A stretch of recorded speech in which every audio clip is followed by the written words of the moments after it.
Welcome to the What If It's Not Depression podcast. I'm your host, Dr. Achina Stein. Today, we are going to talk about metabolic processes and how they affect mental health, and specifically dive into leptin resistance. And you're going to learn what that is today and how it's all connected.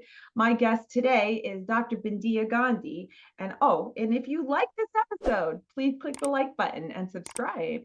So Dr. Bindiya Gandhi is a double board certified integrative and functional medicine doctor who helps thousands transform their overall health. She is the medical director at Atlanta Functional and Integrative Medicine, Revive ATL MD, a comprehensive clinic focused on total body healing, including decreasing inflammation, improving hormonal imbalance, helping women get pregnant, weight loss resistance, chronic stress, gut health, and more. After dealing with her own medical crisis and eventually improving her overall health to rebalance her hormones and conceive naturally, she's been focused on finding the cause of issues instead of treating the symptoms, and holding a special passion for female hormonal cases. She has worked with A-listers, including professional singers and athletes, to reclaim their health. Her newest podcast, Reset, Renew, Revive, has gained tons of traction since its launch in April of 2020. Bindiya regularly engages with her community of 43K followers via Instagram, where she produces compelling content and educational material to continue to inspire people to live healthier lifestyles. She's been featured on the Daily Mail, Fox 5 Atlanta, Mind Body Green, Washington Post, Vogue, Parade, Live Strong, Huffington Post, and more. So welcome, Dr. Bindiya. We have been going back and forth for months. You have such a busy life, and I'm so glad you had included me in it so to be on my podcast. So I'm so excited to be here. I'm just so sorry it's later, but I'm glad I'm here now. Yay. Yeah, so I love to have people, I just mentioned in your bio, to have people here talk about their own journey. And I personally believe that people who have had a journey of their own really are able to better connect with their patients, because you've been through it. When you walk the walk, you're not just talking the talk, right? You really come from experience, and you've had incredible experience. Oh my gosh, conceiving. Thank you. Yeah. Now you have 3 little girls. I do, yes. Yes, and she posts pictures of them on her Instagram. They're beautiful, beautiful, beautiful family. So yeah, so tell us more about your journey and how that inspired you to come to this place of having a functional medicine practice in Atlanta. So like many of us functional medicine providers, it's usually our own experiences that kind of get us to where we are today. I thought I was going to go into psychiatry very early on. That was what I wanted to do. My undergrad degree was biology and psychology, and I was determined to be a psychiatrist. But Achina, I will tell you this, that I did not go into psychiatry. One reason was because when I was in between medical school and undergraduate, I worked with a psychiatrist, and we were doing clinical testing at the time. And I remember telling a patient, I was like, why don't you meditate? Like, this was very early on. I was 21, 22 at the time. And I told the patient, you should meditate. Like, why don't you meditate? And I got yelled at. I got yelled at by my I guess attending my boss, who's the head lead clinical medical doctor, because he said, you're going to ruin the data. You're going to ruin the data from what the pharmaceutical companies want. And that's not what we need. And I remember being like, what? Like, what? I remember just being like appalled. And then I also felt some sort of way because there was no testing back then for anxiety, depression. I mean, there were scales, don't get me wrong. There was like the Hamilton and blah, blah, blah, but it wasn't like a lab testing where I could check someone's labs or saliva and tell them like what neurotransmitter is off. And I never could get it. I was like, so are they depressed? Are they anxious? Is it both? It was I just didn't feel comfortable pushing pills at the time. So I think that was like the early, starts to my career that I knew I wanted to go into medicine, but I knew it wasn't going to be psychiatry. And then again, like in medical school, I ended up having medical school questioning like pharmaceuticals, like what? So I'm going to give you a medication and it's going to have side effects. Like that's normal. Like that's expected. Like, why are we doing this to people? Like I just had kept questioning it. Right. But in residency, I thought I was doing everything perfect, right? Like I was doing yoga, I was meditating, I was the epitome of health, right? Like here I am like telling people to meditate and eat well, whatever, right? But as you know, and you and I both know, because we came from the very conventional medical residency program, it's grueling. Like it's hard. You're Yeah. stressed. You're not sleeping. You're not really eating well. You're literally walking on eggshells because you don't want to, mind my language, piss off your attending or your fellow residents. The culture is very negative. I don't know what else to say about it, right? Right. So that's when I started experiencing a lot of medical problems, right? Despite all the things I was doing, right? I was severely constipated. Had acne breakouts, had headache, started clenching my jaw. Just having all slew of symptoms. My menstrual cycle was off. And it was unfortunately a rash on my face that really was the trigger because I could care about the constipation. I could take like a stool softener and keep it going, Right. put myself, or not put myself, but, be put on birth control, regulate the cycles, life was good, right? We knew the fixes to do, but the rash on my face, it wouldn't go away. I had been to dermatology like literally over 2 years. They had done biopsies. We tried like every antifungal, steroid. We tried every prescription. I think I spent like thousands of dollars. I don't even know. I spent a lot of money because I was so desperate to get the rash on my face gone. And it was on my face, right? So you're paranoid and you're self-conscious about it. And it still didn't go away. And I kept questioning. I was like, this is not right. Like it's not, it'll go away for a day and it comes back. Is it food related? And they Right. were like, no, it's not food related. It's not food related. I'm like, do I have an autoimmune condition? They're like, no. I was like, can you send me to the autoimmune, the allergist immunologist? Right. And I went there and he brushed it off and he was like, you're just a stressed out resident. Like, it's fine. We don't need to do any testing. Have a good life. Oh, And that was God. like the pivotal point. I was like, this is awful. Like this does not make sense. And so I actually ended up seeking out integrative and functional medicine, which I was already kind of interested in. I was kind of already aware of Dr. Andrew Weil's work and that whole Right. thing. And so kind of sought out an integrative and functional medicine doctor. Long story short, found out I had celiac. Mm, So there was a diet link. It was an autoimmune condition. right. And once I went strictly gluten-free, constipation went away, menstrual cycles Right. have been normal, like headaches no longer exist, like, everything literally got better. Yeah. And here I am today. Like that was Right. my journey. But it was, at that time it was like very stressful. It was depressing. It was like, what is Right. wrome with me? It was very Right. hard. Yeah. Right. Especially when you're not validated about your experience and not given any options, and you come away feeling very powerless. Yeah, and I think the biggest thing is like even as a physician, being a patient, kind of being on both ends of the spectrum, like you don't get treated very well. Like I'm telling you my symptoms, I'm telling you everything, but no, people just hear one thing. It's like one-sided. Like Mm. the dermatologist only wants to hear about my rash. She doesn't care about anything else going on in my body, right? Like Right. she just wants to know about the rash. Like, is it getting better or not? Okay, no, let's try something else. I've got 2 minutes with you. Bye. I got to see my next patient, Yeah. right? Right. Um, and that's And unfortunately what conventional medicine is all about, right? It's like, I've only got 5 minutes, less than 5 minutes to be with you. And that 3 of those minutes is me prescribing or e-prescribing your next medication to the pharmacy. That's right. essentially what conventional medicine unfortunately is. Yeah, it is. And I mean, there's a place for it. Sometimes we need quick thinking like Yeah. that, Yeah. but for the most part, as chronic disease has been exploding in this country and the rest of the world, meanwhile, people are getting sicker and sicker, and Right. we need to have another way of approaching this, and that's what functional medicine is. Yeah. Yeah. Well, thank you for letting us know about your story. I totally get it. I've been there as well with my own health issues too. And, you look fantastic. So I'm sure you're doing well with all of that. And so tell me more about how you got into the metabolic sphere and, and yeah, let's start there, and weight loss and things like that. Lots of people in So trouble with weight loss, that for sure. yeah.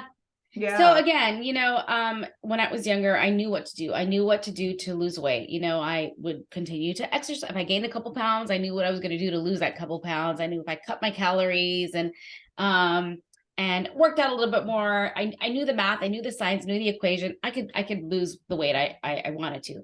Well, in residency again, when I was trying to figure out what was going on with me, everything was out of whack. And I remember gaining weight, and I was like, but I'm still exercising. I'm still doing my yoga. I'm still running, and my eating hasn't changed. And I was like, again, something's wrong. I don't know what's wrong. This doesn't make sense, right? Like, I'm not eating more. I'm not like binging on cookies and cakes. And I'm still working out. Why am I gaining weight? Right. So I think that was like the first initial something's off. Right. Right. And then as I started learning more about functional medicine, and again, fixing myself, Right. Right. weight came off, right? And I would see clinically in practice a lot of females come to me, and as I learned more about like hormone regulation when I was trying to get pregnant and all this other stuff, that it wasn't as easy as calories in, calories out, like we were taught. Yes, it worked when you're 20, but as I got older, that equation doesn't work anymore. Right. And I'm not gonna lie, when I was in medical school, and I wanted to lose weight, I had tried many diets. Like, I had been on the Special K diet that was big and hot back then, and Mhm. and I don't even know what I probably tried. But those tricks in medical school when I was early 20s, in my 30s, no longer worked. And Mhm. it didn't make sense. So I felt the frustration because I was experiencing it myself, so I could relate to these patients a lot better. And that's when I just started diving in and learning more about hormone health to figure out, okay, how are all these hormones connected? How do they all impact each other? And that's when I started realizing, okay, there's a hormone that nobody talks about. It's called leptin, Mhm. and it's equally important. It impacts your metabolism, and it impacts all your other female hormones, and it impacts so much more. And that's kind of where I am today, where essentially educating people about a hormone that's actually produced by our fat cells, communicates with our brain, and lets us know, are we hungry? Are we full? Do we need to eat more? Do we need to eat less? It's also known as our satiety hormone. And it's so profound, Achina, because I can talk about leptin all day, and I'm sure you have specific questions I can answer, but it's really important to kind of understand for people when they feel like they're doing everything, when they are actively working out, they are actively trying to eat better. People should not be judging them. People Right. should not be saying you're lazy and fat or whatever it is. You're just eating too much. There Oh, really is a scientific hormone that is disrupting their metabolism, and leptin is one of the hormones, and could right. be the one for many patients. Yeah. So talk more about that. Where is leptin released? You said fat cells, and it communicates with the brain. And tell us what it communicates. So, what's an average level, and what does it mean if it's low, and what does it mean, Yeah, right? that's And perfect. in combination with ghrelin too, right? Yeah, so ghrelin and leptin kind of are like brother sister hormones. Ghrelin is a hormone that usually tell us if we're hungry, if we need to eat, right? And so ghrelin and leptin kind of work inverse. So leptin will tell us if we're full, if once we've eaten, do we need to continue eating? This is why sometimes we're not getting the memo that our body's full and we continue to eat. Or this is sometimes one of the reasons why we will continue to snack, or after we've eaten a meal, like an hour later, like, I'm still hungry. Like, I don't know why, but I'm not full. I feel like I need to eat some more, right? Mm-hmm. Ghrelin, on the other hand, is only released when we're hungry. So if we're hungry, ghrelin will be released, and leptin will be low, and ghrelin will start being high. And when we eat and we're essentially full, leptin is high, ghrelin will be low. They kind of work inversely. Mm-hmm. So typical symptoms or typical things that people tend to have is they're eating well, they're doing everything that they're supposed to, they're still gaining weight or having trouble losing weight, right? They notice that their blood pressure may be a little bit off. They may be a little insulin resistance. They may have some like thyroid issues going on. People may have high blood pressure, just like hypertension, right? Some of those are just early signs that there could be leptin could be off, right? I have people go to my quiz. It's like an 11 question quiz. It's at Dr. Bindiya MD /quiz. And you can take a free quiz there to see, could you be leptin sensitive, leptin clear, or leptin resistant? So leptin clear. So let's just talk about these numbers because I think it's very important without me getting too technical. In a perfect world, not everybody's going to meet this, but in a perfect world, I like the leptin levels to be between 7 and 10. When leptin is elevated past 10, usually that tells me you have leptin resistance, right? And that the higher it is, the harder it is for you to lose weight. And we have to regulate that more. Once that comes down, it's so much easier for you to lose weight and keep it off, right? Not just yo-yo diet, but keep it off, right? When your leptin is low, or I call leptin clear, we have a whole slew of other issues that can happen when leptin is low, right? We'll talk about that in a second. Leptin sensitive is if you're 7 to 10. It's kind of creeping up a little bit, but it's not essentially like a leptin resistant yet, right? So those are kind of like the ranges, I should say, that we kind of use, right? The best way to test for leptin is through the blood, right? There is unfortunately no test right now that'll test for ghrelin, but there is a test for leptin, which is really important. And so usually I will test in blood work. What I usually have people do is take your quiz. If it comes back leptin resistant, definitely ask for a leptin test by your doctor. Now, unfortunately, most conventional traditional doctors won't test for it. In fact, even if you have an endocrinologist, Achina, they probably are not going to test for leptin. Right. The reason is just because they don't know how to do that with that information. That's what it comes down to, right? And most people don't realize that if a doctor orders a test, they're technically liable for reporting the results and now giving you formulating a plan for you. And if they don't know about it, they're not comfortable about it, they're not going to do that. So and the plan doesn't include medication. It's all lifestyle. Yes. Now there is some medications that do help with leptin resistance, and sometimes we will use that in our patients, but essentially you can fix it naturally through lifestyle changes, which is really important. So I think that's really empowering as well, because once you're able to kind of fix your leptin and bring it to the range that it needs to be, it's so much easier to lose weight. And you also see that there's a big communication between leptin and your female hormones, like your estrogen and your cortisol and your thyroid and all these other things. So what would be the reason to get a leptin level if you can tell just from history? Oh, I'm hungry all the time. I've just had a meal and I'm still really hungry, and they're eating healthy foods. And why wouldn't you just go by that? Great question. So I think I personally like to see it and a lot of my patients like to see it because I think they like to know the level, like, oh, is it 54? And then they like watching that number come down, right? And I think that's kind of empowering. A lot of people kind of like to see it on paper. I may look at a person and say, yes, I think you're leptin resistant, and they're not, or vice versa, right? I look at what opposite happens is I see people and I'm like, oh, I don't think you're leptin resistant, and their leptin is like 24, and you're like, what, really? Yeah. Or so I think to me it's, you may suspect it on some people, but it's not always the case, right? Okay. So that's that, and I'm like a nerd. I'm a data science girl. So I always like to check levels and numbers.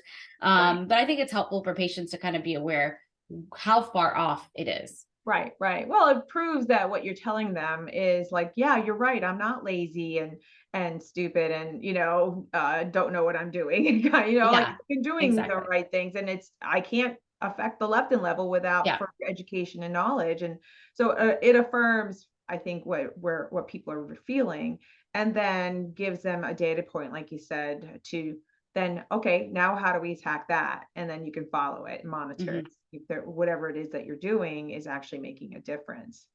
Awesome. Yeah. So talk more about what it is that can be done for leptin resistance. Yes. So there's a lot of things that, people can do to improve their leptin levels. And I'm specifically talking about leptin resistance, which is when your leptin levels are significantly elevated, right? So, one of the first things that I actually have my patients do now, again, we have been told to intermittent fast. We've been told to starve ourselves. We've been told to, like I said, many of us have probably tried every diet in the book because that's what you do, right? That's what Right. you do.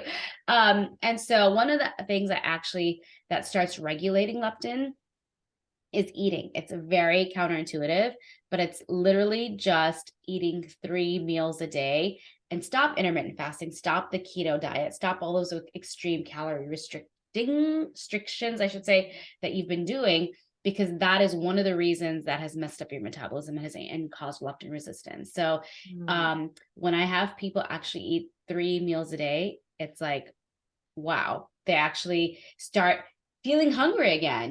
Many people are like, I'm not hungry anymore because their Mm. ghrelin communication is off because their leptin is off, right? And so they actually are like, oh, wow, I actually remember what it feels like to be hungry. And I actually can now listen to my body and physical cues. So just eating 3 meals a day is one of the easy changes that I encourage people to start doing. Mhm. Um, the other thing, I'm sure you probably talk about this a lot, but there is a big stress component to leptin, right? Right. Managing stress is huge, and I kind of want to talk about that too, because I think that it deserves a lot of attention when we talk about leptin resistance. Chronic stress can be from chronic medical conditions, like whether you have like diabetes or you have I don't know, autoimmune conditions, cancers, whatever, chronic medical illnesses really do impact leptin production. And that is one thing, right? So, chronic medical conditions. But even chronic stress, if you're just went through a divorce or just are miserable at your work, or you have a horrible commute, whatever life stressors are going on, that really does impact the cortisol production. That also disrupts your sleep. um, so many other things are happening that really also impact your leptin. So identifying what is triggering that stress and learning to manage that stress in a very supportive way, whether that's working with a psychiatrist or a therapist, or you're Or a doing coach. EMDR or a Mhm. coach, whatever you're doing, right? Like, Mhm. just kind of figuring out how we can manage your stress, and how that can positively impact your lifestyle is huge. Mhm. The other thing is sleeping. Sleeping is huge, Achina. Like, Mhm. many Yes. of us, I think I was calculating the other day. I think I've been probably chronically deprived of sleep for the last 5 years because of all my kids, right? But Mhm. it takes a toll emotionally, physically on your body, right? And Right. when that happens, um, you're depressed, you're anxious, you're on edge, you're irritable, your focus is off, your concentration is off. But more importantly, like, that may be the physical things that you see, but in your blood work and what's going on in your body, those are the things you're not aware of. Right. Your leptin is definitely impacted by that. So we know that if we can kind of rewire your brain, Mhm. manage your stress, but get you to sleep better and have good quality sleep, those are just some of the things that really can impact leptin in the right direction and can make your metabolism work for you. Absolutely. Well, it's when we're sleeping that our body is healing, right? Yes. There's Mhm. a certain number of hours of sleep that you absolutely need to get in certain times of the day or night, I should say, to regulate your circadian rhythm, et cetera, et cetera. So I completely agree with you that sleep is really important. But many people, especially given our lifestyle, are unaware of how much stress that they're under, and I love to tell people that you could be very happy with your life, but that doesn't mean that you're not under stress. So your Yes. body can be under stress. It could be internal Oh, stressors, I'm so not glad we're talking about emotional, that. not just emotional. Yes. A lot of people associate stress with all emotional stuff, and Ah, yeah. that's so important because one of the distinctions I make with my patients, like, many people are actually very resilient. Like, we can take on literally the world in our hand and be functioning pretty fine. that's great and wonderful, but what's going on to your body during that time? Like, that's what people are not aware of. And I think that's where, again, labs, data, and also talking to people, kind of helping them understand and delineate, like, there's a difference between physical stress, emotional stress, and what's going on in the body, right? Because you may handle stress really well. You may be high functioning, high performing, and can do really well, but underneath, your body's giving you warning signs, and if you're not paying attention to it, it can really be traumatic and can be problematic. Right. So you have to take breaks, just like your phone when it's, got multiple windows open, the battery dies eventually. Yes, exactly, right. Yes. So just like you have to plug in your phone, you got to plug in yourself. And Hmm. it's really finding certain routines that are in alignment with your lifestyle and what you like, what feels right to you is really, really important on a daily basis through habit stacking. Absolutely. So I'd love to go back to the diet a little bit. I really appreciate that you point out the stress, but piece of it, because it's so important. People don't really think about it. But the diet is there's a you mentioned how some people are intermittent fasting and they're on a ketogenic diet and they think that it's healthy. What are some signs or symptoms that they might have while they're doing that that might make them think that this is not right for me? So there's actually two things that could be going on when people are doing extreme diets, right? In and we'll talk about this because it's important. So there's one extreme where you have now been intermittent fasting. Now your body, or ketogenic diets, I'm just using those as an example. Your body thinks you're starving. Hmm. So because it's like, I don't know when I'm going to get fed again, right? So when this happens, that's kind of like a stressor for your body, right? And when this happens, we start noticing that maybe you're a little bit more anxious, Hmm. maybe you're a little bit more irritable. I also notice things that when intermittent fasting worked, it stops working. Your body doesn't work anymore, right? And the reason this is happening is because as your body thinks it's starving, your T3 starts dropping, which is really important. And as your T3 starts dropping, your body's going to hold on to weight because it's your metabolism is now starting to slow down, and it's like, what's going on here, right? This is problematic because a lot of people start off by intermittent fasting and they get some really great results, and then it plateaus.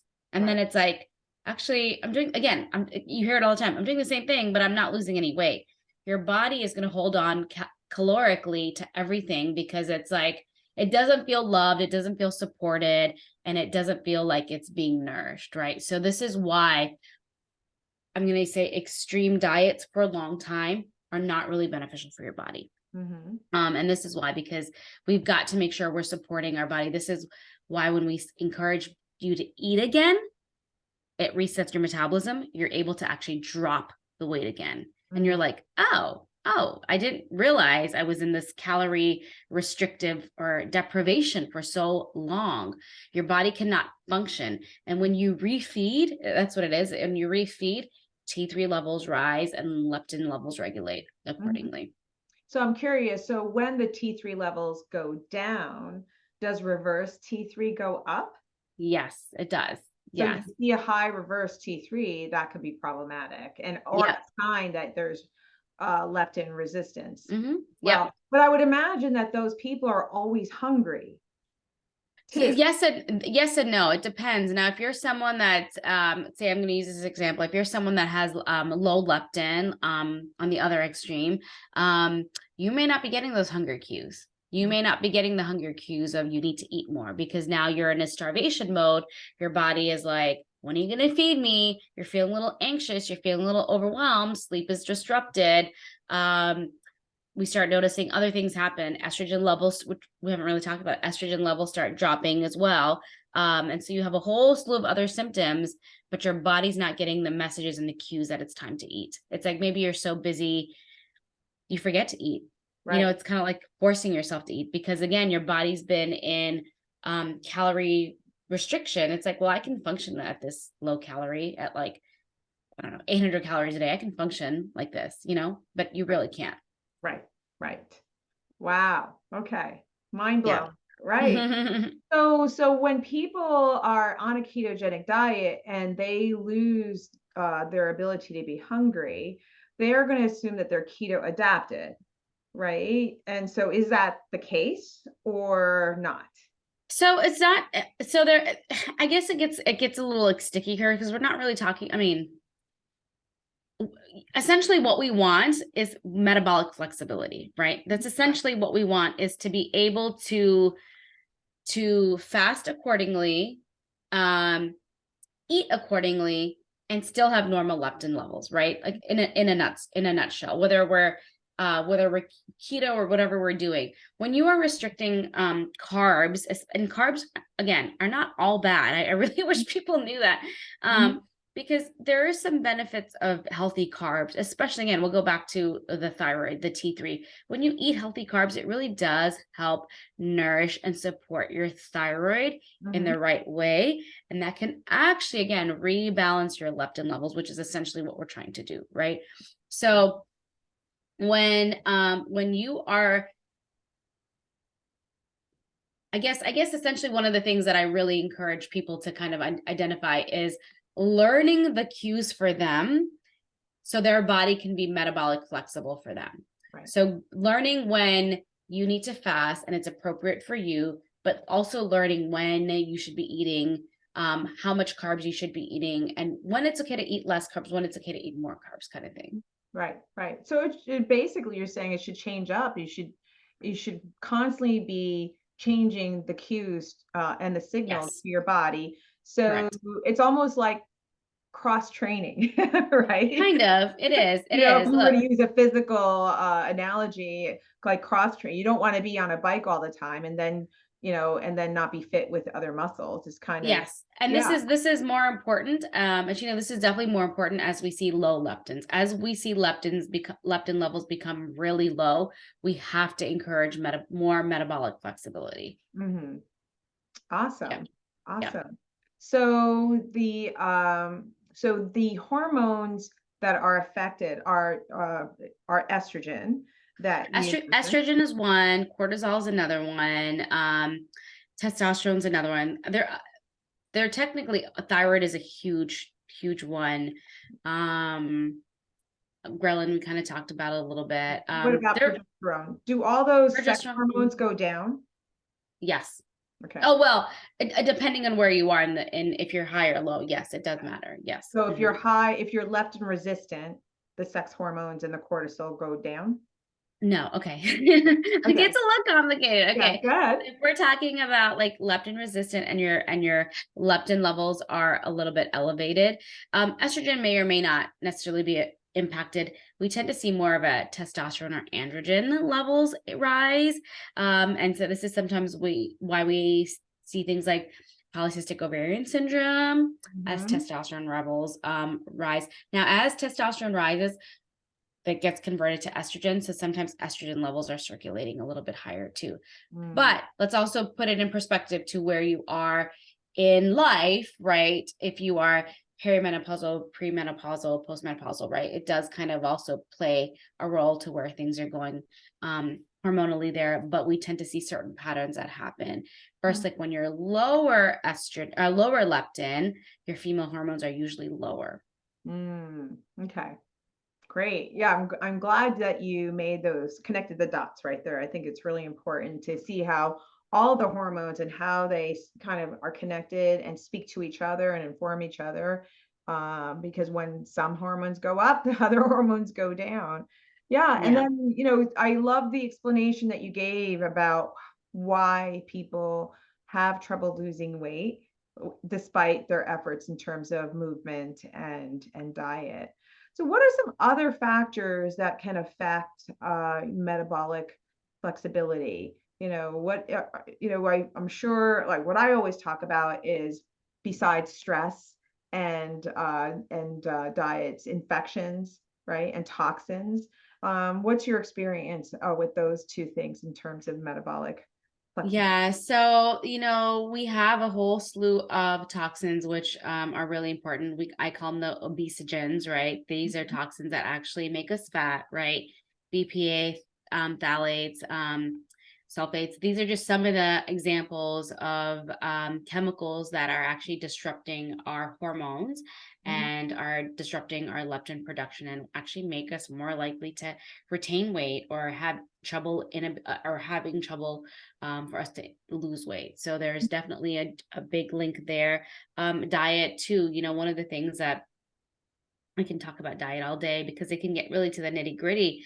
But if we're really constantly exposed to pesticides and chemicals and genetically modified foods, you think you're eating healthy, but you're really not. I mean, this is like the essential basis of nutrition is what you're putting in, and that can really impact.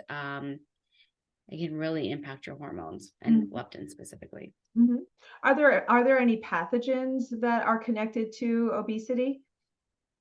So we tend to see there isn't like a direct, okay, if you're gonna get mono, you're gonna get, or Epstein-Barr virus, I should say, sorry. If you get a virus that's gonna make you fat. Now, what we do tend to see is when people have chronic viral infections, they end up having a lot of chronic fatigue, right? And that chronic fatigue, maybe it's now they're having they're a little bit more tired, a little bit more exhausted. Their expenditure is significantly less, that may be more of a contributing factor to their weight gain or difficulty losing weight. But I don't think there's a direct correlation to like COVID and, leptin. At least I personally haven't seen anything like that yet. Right. Or obesity, in terms Or of obesity in general. Yeah. And the microbiome, I mean, there are some. Oh, yes. The Yes. microbiome, there's a lot of connections between certain strains in the microbiome. And I'm thinking Akkermansia specifically. Yes.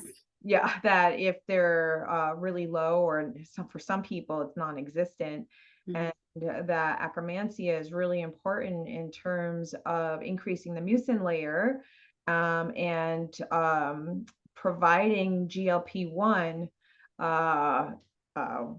peptides, right? Yep. Yep. Which is connected to the ability to lose weight. So yep, that is correct. So yeah, so it's that's brand new. Yeah, it is literally like brand new. That is Right, yes. brand new information there.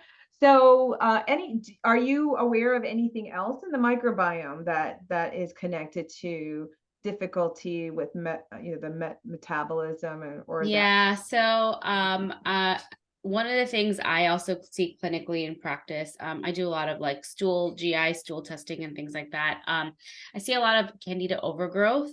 So Candida overgrowth is definitely linked to inability to lose weight for sure. That's a big direct link. SIBO also is a big one when people have small intestinal bacterial overgrowth, because they have so much what we call dysbiosis, or an imbalance of good and bad bacteria, that really just slows down the whole digestive processes, and gastric emptying has changed. Right. So there's things like that we tend to see. But, I think just digestion in general, like just talking about digestion really impacts your, obviously, gut microbiome, right? And Absolutely. that really, yeah. Absolutely. Yeah. Digestion is really, really important. It's one of the first things that I talk to my patients about, is making sure that that's all functioning, get the machinery going. Absolutely. Yeah. So great. Yeah. Anything that you can think of that we haven't touched upon that will put this little bow on this package? Oh my goodness. I feel like we've talked about so much. I mean, literally, there's so much to say about leptin. It really does impact so many various aspects of the body. I think the biggest thing, honestly, is if people realize, wow, there could be something else that could be the reason why I'm not losing weight. I think they need to get it investigated and look and get it evaluated, essentially. Right. Absolutely. Absolutely. So I know you have a Jumpstart Metabolism guide on your website, www.atlantaweightlossdoctor.com. It's 5 ways to revive your metabolism, and that you have a metabolism makeover course as well. And we will put in the show notes how to contact you, your website, and your Instagram and Facebook account. And your, I think, yeah, that was it. Yeah, those are the things that we'll put in the notes. Any last words of wisdom for my? No, I think one thing I would say is, especially when it comes to a lot of people, um, if you feel like something is wrong with your body, there probably is. Don't let anybody, any person make you feel otherwise. Your feelings, emotions are valid. You know your body better than anyone else. And if you really feel like you're truly doing the best you can and you're not getting the results, something is going on and you need to investigate that a little bit more. And I think that when you're able to work with the right practitioner, that you're going to get the results that you want. You just have to be persistent. Right. Absolutely. Great advice. Great advice. Well, thank you so much, Dr. Bindiya. I really appreciate your time and your wonderful knowledge about leptin resistance. It's something that we definitely have to make sure we investigate, and it's another root cause, right? That Yeah. to go and find out more about. Great. Thank you so much for your time. No, thank you for having me on your show today.